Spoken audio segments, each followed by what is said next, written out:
Et la troisième partie, c'est celle où je voudrais vraiment mettre vraiment un focus dessus, c'est la mort des églises de maison. C'est la mort des églises de maison.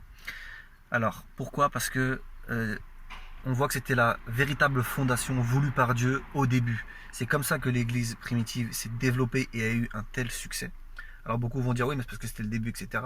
Oui, mais justement, je vous parle de l'attitude hébraïque, je vous parle vraiment de ce que Dieu faisait aussi, qu'on lit dans le Nouveau Testament, c'est que le centre de l'adoration, elle se faisait pas à la synagogue, elle se faisait dans les maisons. D'accord. Et d'ailleurs, les apôtres, les premiers disciples, voilà, ils rompaient le pain dans les maisons. D'accord. Faut comprendre quelque chose, c'est que une église locale, aujourd'hui, on ne peut pas exercer forcément librement nos dons. D'accord, il y a toute une liturgie, il y a tout un truc à respecter, et il y a beaucoup de gens qui sont passifs. D'accord, l'église de maison permet justement de libérer les dons, libérer les appels, libérer les ministères beaucoup plus facilement. Ça, c'est une des premières choses. Mais il faut comprendre aussi que le modèle actuel en fait des églises traditionnelles sont donc sur le modèle catholique, qui lui-même a été fait sur un modèle en fait de salle de trône, parce que c'était l'empereur Constantin, tout ça, trône impérial, tout ça. Donc, ça va loin, ça va vraiment loin. Et il faut comprendre que voilà, il y a un établissement de clergé, de laïcs, tout ça, et c'est ces choses qui de base ne sont pas voulues par Dieu. Euh, et finalement, nous, le piège dans tout ça, c'est que ça infantilise les chrétiens aujourd'hui, et qu'aujourd'hui, un chrétien sans un pasteur, bah, il n'arrive pas en fait à vérifier par lui-même, à chercher de lui-même, voilà, parce qu'il y a un professionnel qui est là pour lui répondre. Il y a tout plein de détails en fait que ça serait trop long, et je voudrais pas m'attarder dessus, mais pour vous montrer qu'en fait, on n'arrive plus à fonctionner comme l'église primitive à cause de notre système, à cause justement de la structure dans laquelle nous sommes. Alors, euh, voilà, il faut comprendre quelque chose, c'est que ce modèle, il est bâti à coup d'argent, à coup de millions.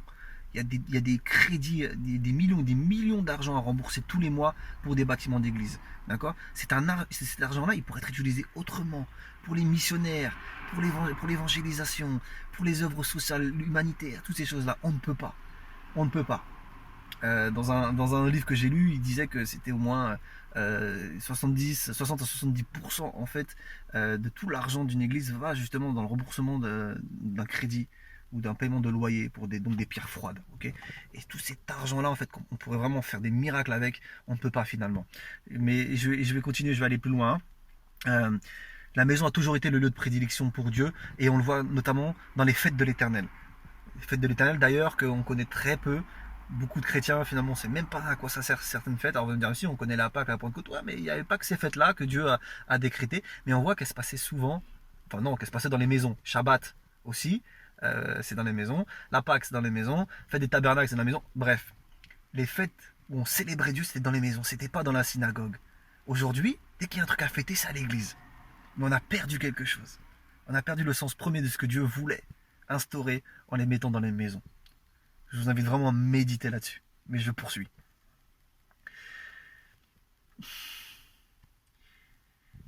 Aujourd'hui, les églises elles sont fermées à cause de ce qui se passe. D'accord. Mais c'est tout à fait logique. C'est tout à fait logique que l'État ait pris la mesure de ça. C'est pas une persécution. Mais donc les églises elles servent à quoi là? Les bâtiments ils servent à quoi? À rien, que dalle. La vérité c'est un échec. La vérité c'est que là en ce moment on se parle, les églises et bâtiments c'est un échec. Elles sont toutes fermées. Par contre il faut toujours rembourser le crédit. Il faut toujours payer le loyer. Demain il y a une crise économique qui arrive. Il y a des églises qui, même avant tout ça, avaient du mal à boucler les fins de mois. Comment ça va se passer? Quand les gens ne pourront même pas payer convenablement leur propre loyer et finir à remplir le frigo, comment ils vont faire pour donner de l'argent à l'église? Vous voyez? Comment ça va se passer? Il y a beaucoup d'églises qui vont fermer. Il faut que vous compreniez quelque chose, c'est que si un système est basé, ou survit en fait, par de l'argent, ça peut pas être le système pleinement voulu par Dieu. C'est impossible. La preuve est, c'est que pour les gens du monde, qu'est-ce qui se passe? Les églises elles sont fermées. Bah donc Dieu il ferme sa maison. Bah donc ça montre que Dieu n'existe pas. Enfin, ça ne nous intéresse pas quoi. Alors vous allez me dire ouais mais parce qu'ils sont ignorants, ils savent pas qu'on est le temple du Saint-Esprit, etc. C'est nous la maison de Dieu. Mais si c'est nous la maison de Dieu, pourquoi notre vie ne le démontre pas? Pourquoi nous avons obligatoirement besoin d'être dans des bâtiments qui vaut des millions? Et que finalement on se trouve dépourvus? Et que finalement beaucoup sont perdus en ce moment à cause de ça? Pourquoi? C'est des questions vraiment à se poser.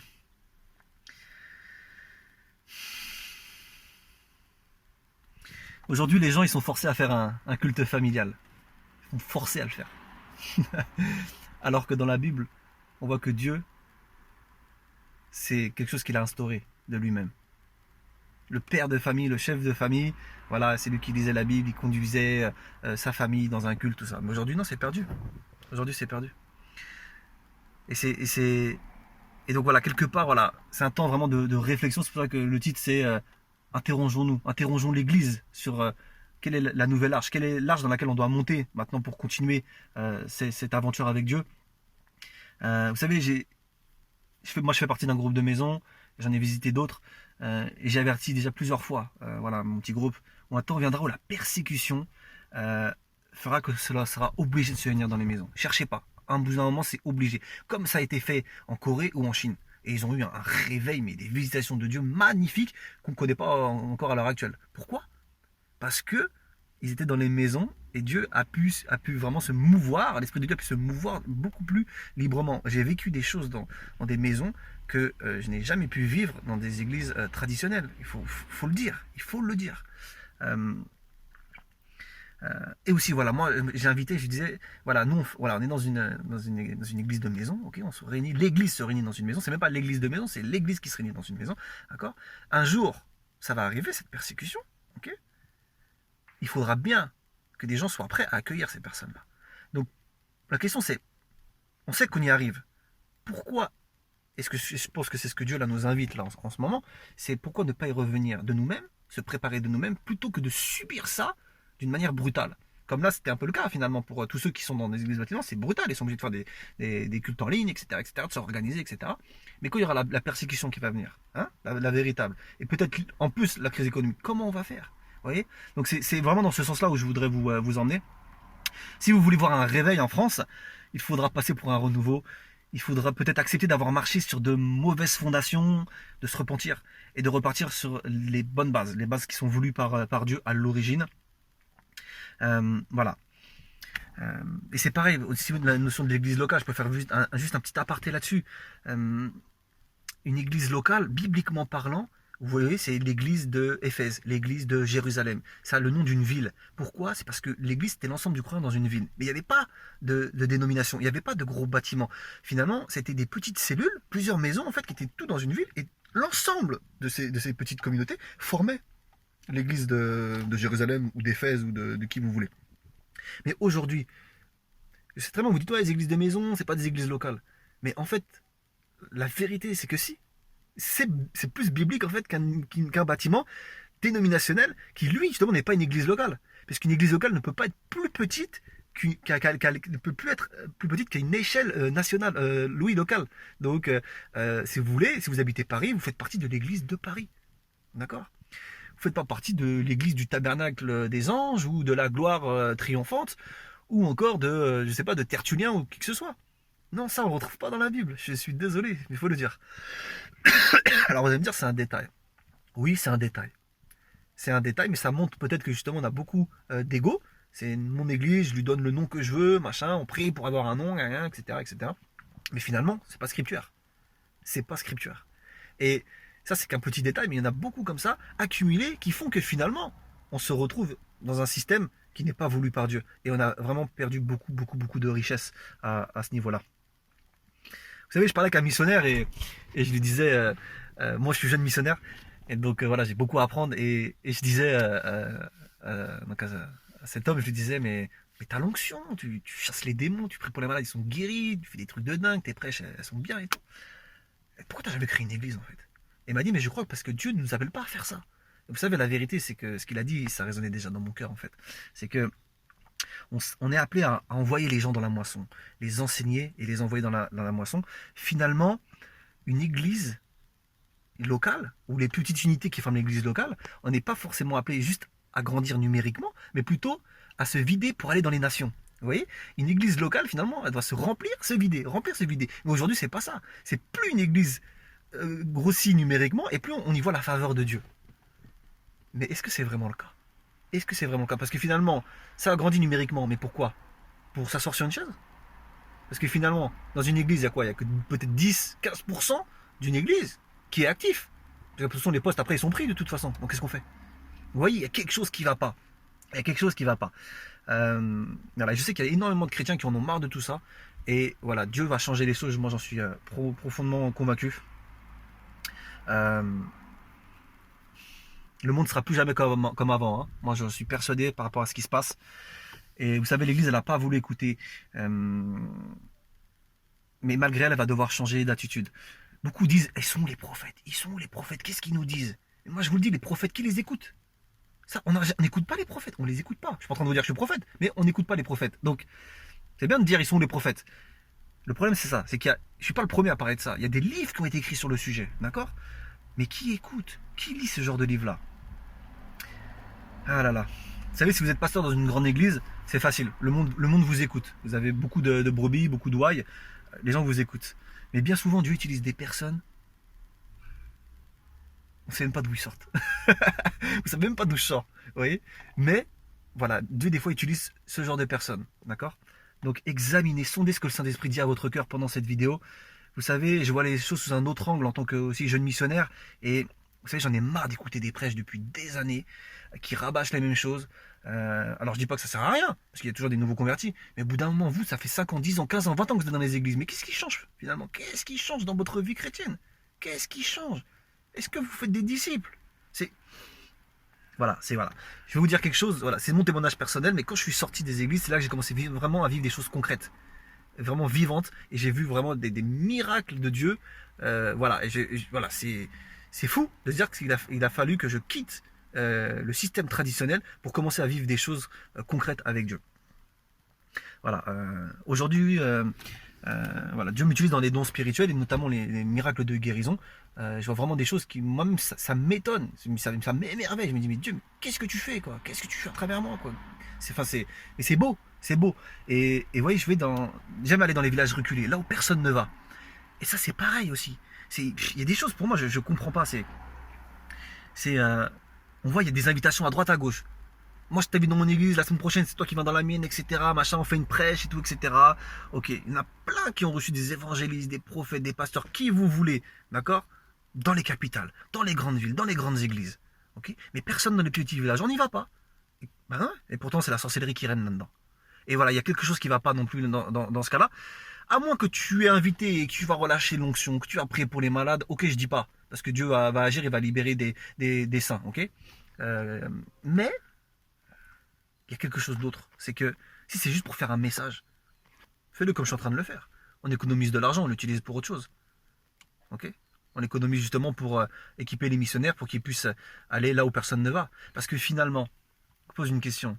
C'est que si on prêche qu'aux saints, si on prêche que dans les églises, au final, on va pas faire des disciples, on ne fait pas des disciples.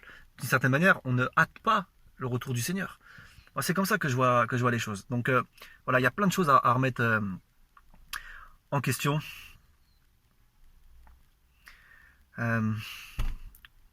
Je vais pas être trop long non plus. Il y a un frère qui m'a dit, mais pourquoi tu veux pas t'affilier à une église? Parce que voilà, avec ce que Dieu fait à travers toi, voilà, tu pourrais être aidé financièrement, quoi. Okay, mais je veux pas parce que pour moi, ça serait me mettre justement sur un autre arbre. Ce serait me mettre justement sur cet arbre dont la majorité des chrétiens est, finalement, et ce serait justement renier les premières racines. Non pas que je me coupe du corps de Christ, non, je suis entouré de beaucoup de chrétiens. Mais on a une vision différente. On a une vision différente du système. Et je voudrais vous parler justement de ça, en fait. Comment vous dire? Alors j'ai écrit en même temps pour rappeler un peu où j'en suis. Voilà, moi je pense que on arrive à la fin de quelque chose et que Dieu veut qu'on porte d'autres fruits maintenant, que l'Église porte d'autres fruits maintenant. Et je ne sais pas si vous avez vu la vidéo de Samuel Peter Schmidt, celui donc qui est pasteur de l'Église de Mulhouse et qui a vraiment été touché par ce virus et finalement voilà, qui a vu sa vie défiler. Et il a fait une interview, on lui pose des questions Et vraiment, c'est intéressant ce qu'il dit. Et je vous invite vraiment à aller la trouver, cette vidéo. Et on lui pose une question, on lui dit quel genre de message il passera à la suite, quand tout ça, ça sera fini, justement au pasteur, aux représentants, etc. etc. Et il dit, en fait, qu'il va parler de l'humilité, d'avoir beaucoup d'humilité. Et que, en fait, souvent, on a bien été présomptueux. Et que nous parlons de Dieu comme si nous l'avions étudié et fait le tour. Et moi, ça m'a flashé quand il a dit ça. Parce que ça revient, en fait, il est en train de dire, on a eu une attitude grecque et romaine. On a voulu étudier Dieu, faire le tour de Dieu, on connaît tout de lui, etc. Alors que c'est pas vrai. Et donc ça m'a vraiment flashé. Alors il le dit pas avec ces mots-là, mais c'est comme s'il dit, bah, faudra qu'on revienne à l'attitude hébraïque en fait. Et donc voilà. Et peut-être qu'il tombera sur cette vidéo, hein, que quelqu'un va le partager et qui verra ça. Mais oui, c'est ça. Il faut revenir à l'attitude hébraïque et délaisser cette pensée grecque et romaine qui façonne notre vie chrétienne finalement. Il dira aussi que en fait nous sommes peu de choses et de revenir donc à beaucoup d'humilité. Alors je le lis, hein, et d'accepter que l'on s'est trompé, d'accepter que nous avons construit non pas sur une fondation solide. Ah non, excusez-moi, ça c'est moi qui le dis. Excusez-moi. Non, non, non. Il dit quoi? Il dirait que nous sommes peu de choses et de revenir à beaucoup d'humilité. Et moi je dis, voilà, ça, excusez-moi, de dire que c'est peut-être que le début de l'humilité, c'est peut-être de reconnaître que justement on s'est trompé. Que justement on a d'accepter qu'on n'a pas forcément construit sur une fondation solide, parce que regardez, il y a une tempête qui vient d'arriver et on est tous ébranlés. Alors que si on a construit sur les bonnes racines, sur le roc, la parole nous dit que la tempête passe, paf, on reste là. Ok? Là, c'est pas le cas. Tout le monde est ébranlé. Les églises sont fermées, il n'y a plus rien. Il n'y a plus de réunion, il n'y a plus rien. Alors, voilà. Si on a du mal à traverser cette tempête, qu'est-ce que ça va être quand il y aura la tempête économique? La prochaine, elle sera beaucoup plus violente. Et qu'est-ce que ça sera quand il y aura la vraie persécution? Vous voyez ce que je veux dire? C'est là, en ce sens, où je voudrais vous emmener. Alors, et Monsieur Peter Schmidt, il continue en disant que pour arriver à un réveil, il parle de réveil, donc c'est intéressant, oui, ça tout se rejoint, tout se recolle avec ce que je voulais vous dire. Il faudra revenir sur le chemin de l'humilité, donc il reparle de l'humilité. Heureux ceux qui savent qu'ils ne savent rien, heureux ceux qui ne sont pas assis sur leur certitude, sur leur trône de savoir.